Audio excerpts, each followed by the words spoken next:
Y como lo prometido es deuda, ya está con nosotros la abogada y politóloga Esmeralda Mancebo, con quien conversaremos sobre temas de carácter político a nivel nacional y quizá también algo a nivel internacional del interesante mundo geopolítico en América Latina.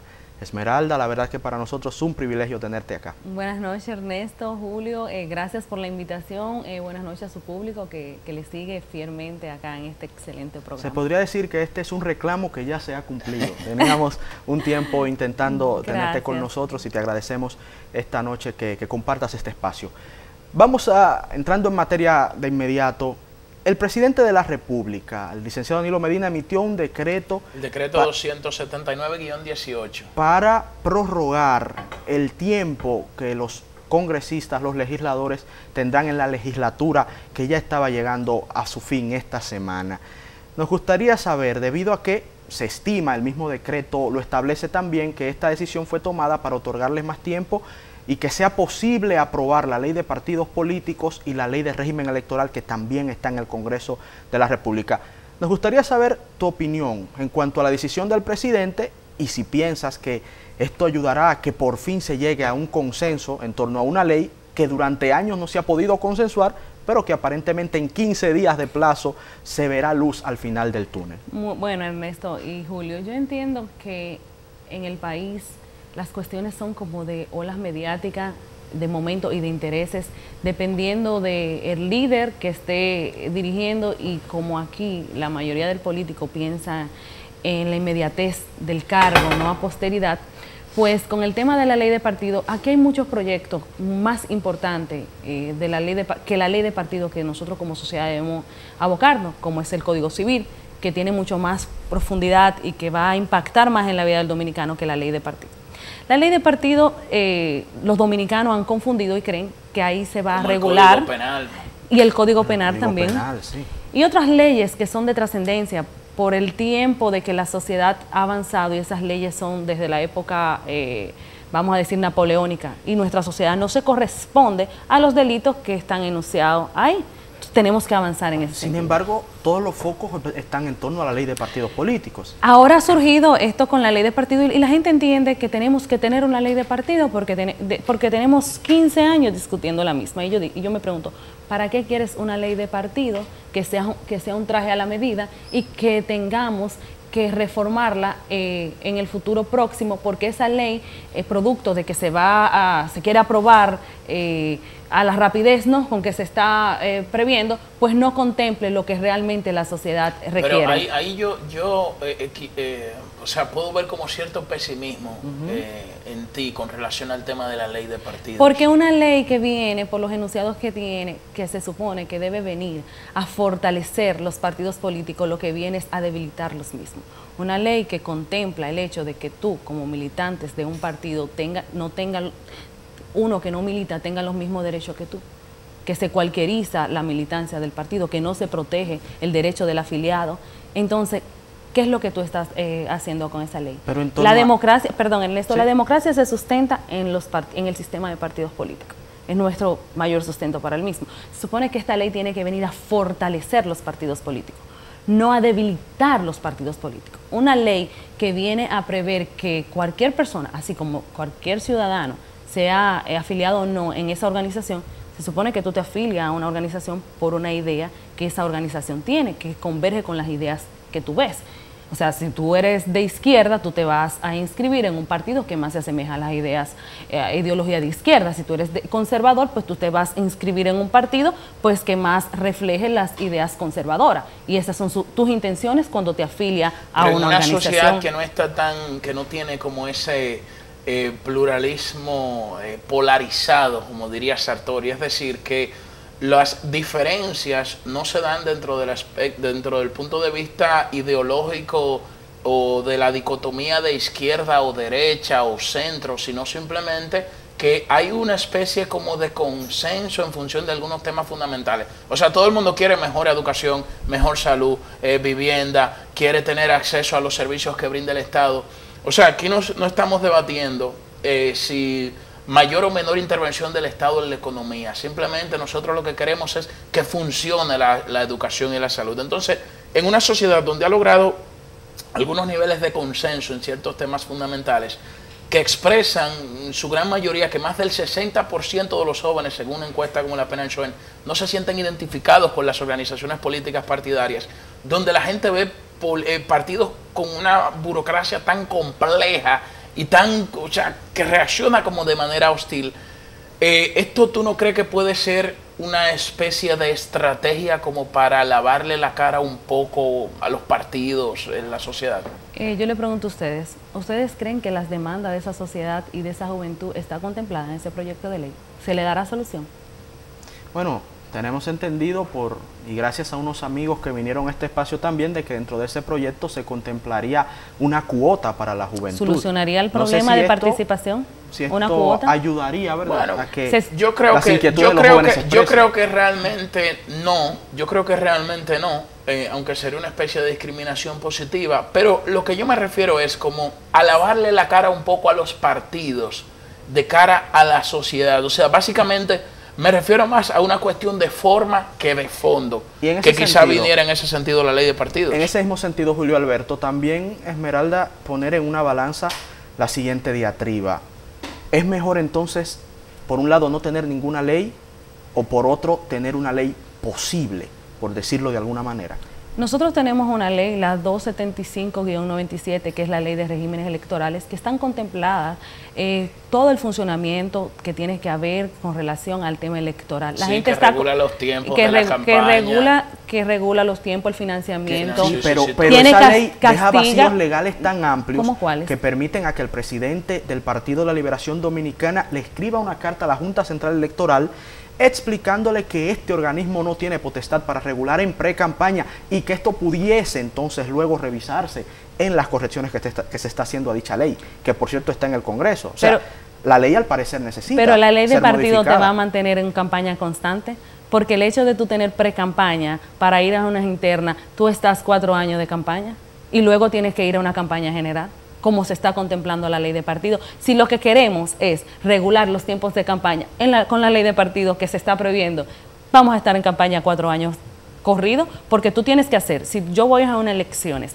y yo tengo que ir a una campaña interna dentro de mi partido, y como se está previendo que es el conflicto fundamental que hay para que dicha ley no se apruebe, que es una elección nacional donde todo el mundo tiene derechos, viene siendo como las elecciones nacionales donde ya tú puedes ir al puesto electivo.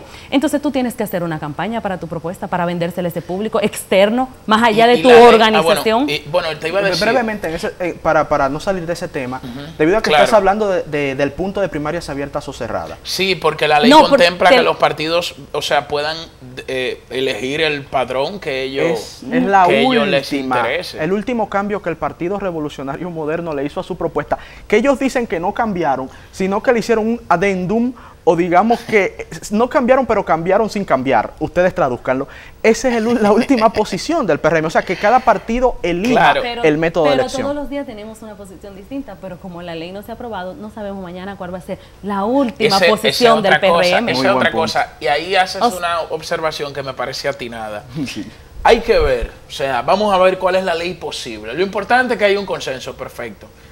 Pero vamos a ver qué sale de ese consenso, porque esa ley en cualquier momento le pueden cambiar lo que sea y aprobarla.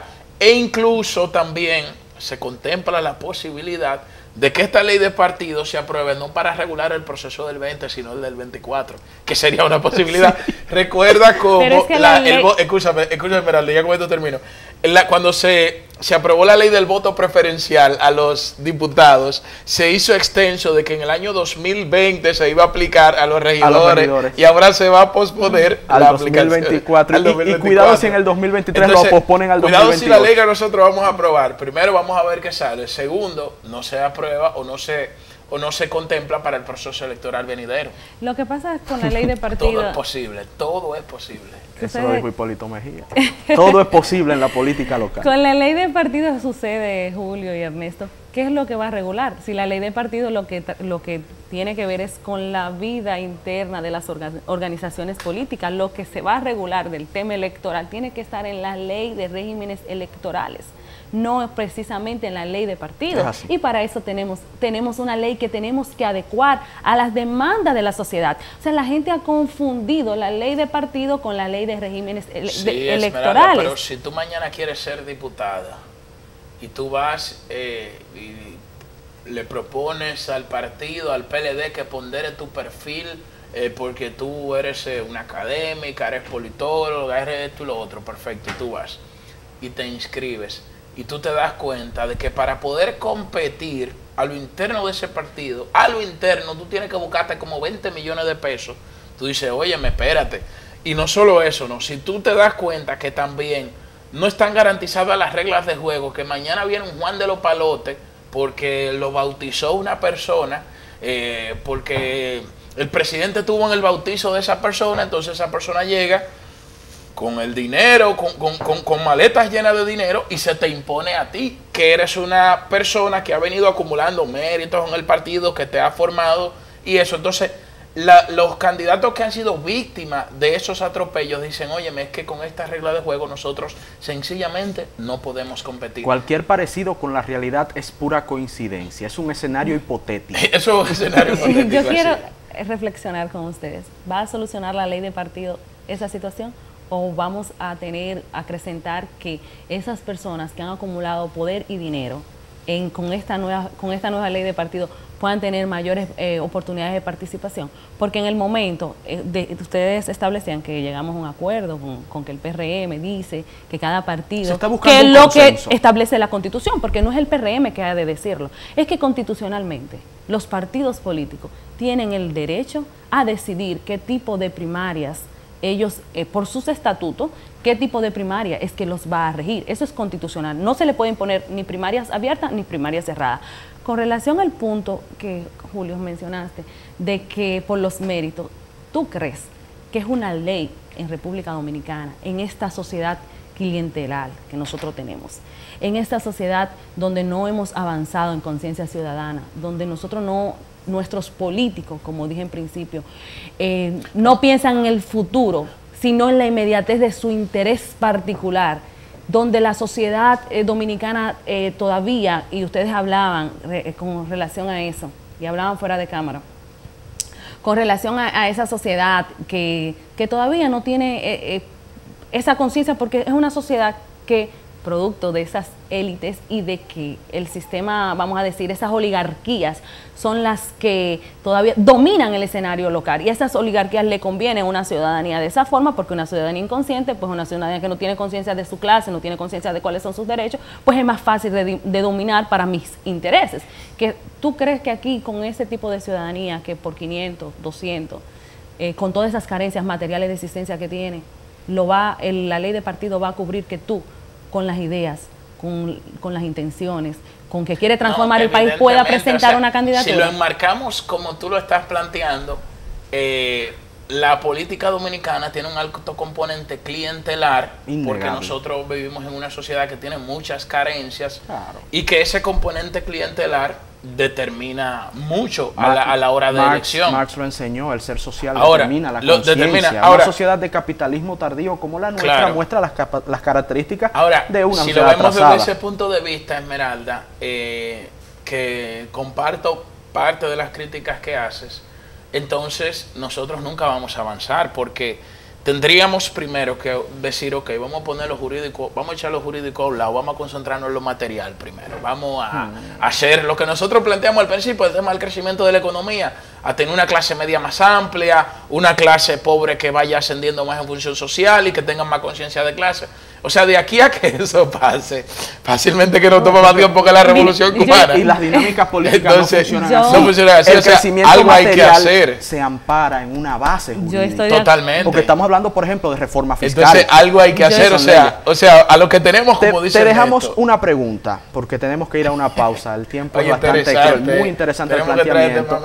Por eso es que invitamos a jóvenes así, para que también la gente vea para que la sociedad conozca que hay valores emergentes Claro que sí. que necesitamos para seguir progresando e inclusive ir desplazando a mentes ya un poquito más atrasadas, que son los que copan los escenarios. No queremos desplazar a nadie, queremos conquistar un espacio simplemente. Convivir. Es mejor sí, vamos a pensar un poco Sí, aquí, ahorita. capitalistas. Vamos a crear, no vamos a dividir el pastel de forma diferente, vamos a crear nuevos pasteles.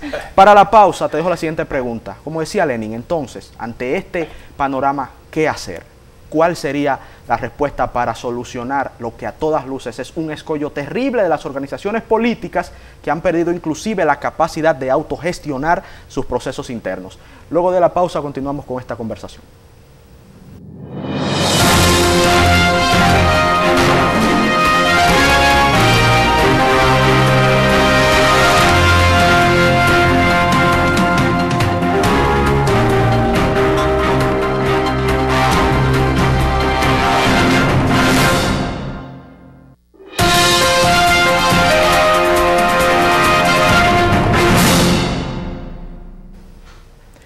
Por eso es que dicen que los programas fuera del aire muchas veces son Así más es. interesantes.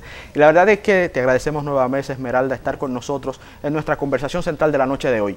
Retomando la pregunta que formulábamos antes de la pausa, reconocemos que el sistema de partidos en República Dominicana, digamos lo que vive una crisis, ya sea coyuntural, ya sea estructural, Ya sea mediática. puede ser mediática, puede ser hasta de un ciclo, pero sin lugar a dudas vive una crisis que inclusive le imposibilita gestionar sus procesos internos y pensamos que algo hay que hacer. Citamos aquel famoso libro de Lenin que se titula ¿Qué hacer para solucionar este panorama que inclusive, recordemos que en las últimas primarias del Partido de la Liberación Dominicana se saldaron con 5 muertos, para poner un sencillo ejemplo? ¿Cuáles serían tus propuestas? Quiero hacer una acotación. El sistema de partido en América Latina está pasando por una situación de crisis. Dentro de América Latina, República Dominicana, aún con sus males, tiene un sistema de partido, por lo menos el PLD, Partido de la Liberación Dominicana, con una fortaleza, ciertas fortalezas, que no pueden exhibir otros partidos del sistema. Ahora bien, ¿qué hacer? Yo pienso que los dirigentes políticos deben pensar en la posteridad. Se debe pensar no en construir a la inmediatez, sino construir a futuro. Una construcción que muchas veces ellos no van a poder ver, que la van a ver las generaciones siguientes. Pero hasta que esa élite gobernante no haga conciencia, no ame a su país y no haga conciencia de que más allá del poder inmediato, ellos tienen que pensar en la posteridad histórica. Y no en la posteridad histórica como un logro personal, sino como un logro del país, que es lo que le va a permitir a República Dominicana despegar, para trabajar esa conciencia ciudadana, para invertir en el ciudadano, más allá de invertir en cuestiones meramente material, sino pensante. Es lo que vamos a construir. Analizando el lenguaje político de Esmeralda, varios aspectos: conciencia de clase, Claro. élite gobernante, ciudadanía activa. Eso denota o refleja cuál es tu identidad ideológica. Y yéndonos por ese tránsito, transitando ese camino, quisiera que nosotros abordáramos la situación política de Nicaragua, que la semana pasada se cumplieron 39 años de la revolución sandinista, del Frente Sandinista de Liberación Nacional, donde se conmemoró que habían derrocado a los Somozas, que toda esa familia Somoza gobernó por más de 40 años Nicaragua. De hecho, se le atribuye la famosa frase a Franklin Delano Roosevelt, decir que Somoza es un HDP, pero es mi HDP. pero es mi HDP. Sí, Entonces, ahora esta celebración de esta revolución sandinista encuentra a Nicaragua, según la prensa internacional, con más de 300, mira, le gustó esa salida 15 ahí, Claro. con más de 300 muertos, con protestas, o sea, con una Nicaragua al borde de una guerra civil, donde organizaciones de derechos humanos tienen el grito al cielo, con una ruptura de parte del régimen y de las élites empresariales que se han distanciado, donde el presidente acusa a la iglesia de intento de golpe de Estado. Entonces quisiéramos conocer tu lectura sobre esta situación política de Nicaragua. Nicaragua le pasa lo que le está pasando a muchos países de la región cuando sus intereses van en favor de la ciudadanía y no de esas élites gobernantes, que si tú no estás acorde a sus intereses y cuando tú le dejas de generar los espacios para ellos producir en demasía las riquezas que producían, porque una de las cosas que se le puede criticar a Daniel Ortega fue que pactó con sectores, que esos sectores no tenían ningún interés en el desarrollo nacional más que tener en sus bolsillos, en sus arcas, grandes sumas de dinero.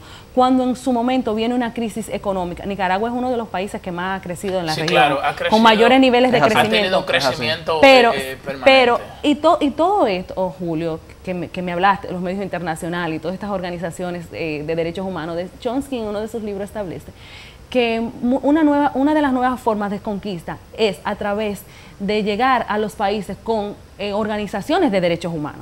Es una de las nuevas formas de, vamos a decir, de los estados de penetración. De penetración. Claro.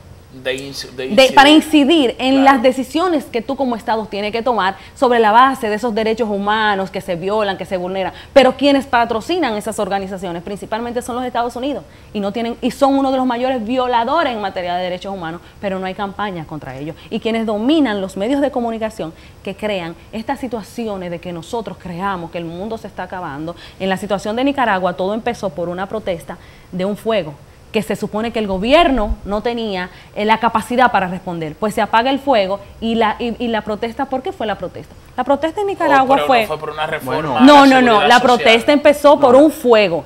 Y como y se incitó a las personas a salir a las calles para decir que el gobierno no tenía capacidad de respuesta. El gobierno solucionó eso. Ahora, la reforma, luego el otro motivo, porque lo que hay que buscar es un motivo para desestabilizar, porque hay que llamarnos a la reflexión. Nicaragua está pretendiendo crear un canal con capital chino transoceánico que compita con el canal de Panamá. Es así. ¿Cuáles son los intereses que se están afectando en Nicaragua? ¿Cuáles son los intereses que Daniel Ortega está afectando? Intereses mucho más fuertes que pueden ir más allá de lo simplemente aparente. Nicaragua, la situación, la protesta, ¿por qué se da? Porque el Fondo Monetario Internacional le dice a Nicaragua que es insostenible el sistema de seguridad social y que hay que aumentar un aumento de insignificante para poderlo hacer sostenible para un 5% al empresario, a los empresarios, un 2 y incrementarse un 5, un aumento de impuestos, un 2 que se iba a incrementar en el 2020 un 5 y al trabajador, porque el Fondo Monetario Internacional lo que le establece a Nicaragua son políticas contrarias de las recomendaciones que le da, que van en detrimento de ese pueblo, que van en detrimento de los intereses, y el presidente Ortega pues se niega en hacer políticas que vayan a dañar. Y Haití, el tiempo va terminando. Pero y nos gustaría, muy interesante. Vamos a tener que hacer un programa de queda la tarea pendiente, porque también tengo muchas inquietudes que me gustaría compartir contigo, pero terminando con Nicaragua, tenemos la crisis que se ha desatado en la vecina República de Haití, si es que se le puede llamar república o si acaso se puede considerar dentro de los estándares occidentales que eso no es un Estado. Sabemos de las protestas, de los desórdenes, de la destrucción de su propia capacidad productiva, que inclusive se ha vinculado como un atentado contra el presidente de esta nación. Nos gustaría brevemente saber tu lectura y que compartieras cuáles riesgos y cuáles retos esto también representaría para nuestro propio Estado. Haití también viene por una recomendación del Fondo Monetario Internacional, las medidas que tomó el gobierno haitiano. Históricamente el pueblo haitiano reacciona así. Recuérdense que cuando su independencia Haití era la colonia más rica de América y destruyeron todo su aparato productivo. Así es. Y hoy tienen las consecuencias de la destrucción que hicieron. Yo pienso que la destrucción nunca va a llevar a nada bueno, que tienes que preservar tus medios de producción porque es lo que te va a permitir avanzar como país, porque sin una economía estable, pues tú no puedes avanzar como país. En el caso de Haití, a nosotros como país no nos conviene un Haití desestabilizado. A República Dominicana le conviene un Haití próspero, un Haití que pueda avanzar, un Haití que salga de la pobreza. Pero volvemos al punto, hay intereses mucho más fuertes que viven de esa destrucción haitiana, que viven de esa inestabilidad, que viven de eso que no podemos ni llamar Estado. Que no les interesa que es un no les interesa ni que Francia construya hospitales para en nada. Haití, No, como analizamos y quieren aquí las obligar declaraciones a del embajador. República El mejor Dominicana. negocio del mundo es la miseria del pueblo Claro. haitiano. Para muchas ONG, como ya brillantemente Bueno, eso ha señalado. Haití está minado de ONG. Y ha sacado a Imagínate. Haití adelante toda la ONG. Para nada, toda todo la lo contrario. supuesta ayuda. Todas las donaciones que envía la comunidad internacional se diluyen en la burocracia de todas esas Y hay ONG. empresarios Así es. dominicanos de esa élite gobernante, de esa élite dominante, de esa élite que no le importa porque tienes tantos millones que frente a cualquier cosa se va y que solamente nos ve como un mercado de consumidores que pretende que nosotros con los haitianos exista esa fusión porque ellos lo que lo ven es como consumidores. Bueno, Esmeralda, de verdad que es un honor tenerte aquí en Tiempo de Orientación. Ojalá que te podamos tener más a menudo para que podamos conocer otra perspectiva, diría yo. Mira, te queda bien para un segmento. Sí. Gracias. Queda bien para un segmento, otra perspectiva. Bueno, le buscamos la forma con Esmeralda Mancebo. Así es. Esta tarea la tenemos pendiente. Gracias por la invitación, de verdad. Y pudiéramos recordar a Silvio Rodríguez. Se soltó en Nicaragua otro hierro caliente. Me gustaría poder seguir conversando sobre ese tema, pero el tiempo es un tirano cruel, un juez que no acepta apelaciones. Le agradecemos nueva vez tu presencia en nuestro espacio y esperamos tenerte pronto. Vamos a una pausa comercial, pero les invitamos a que sigan con el bloque final de este espacio, que aún hay temas interesantes acá en Tiempo de Orientación.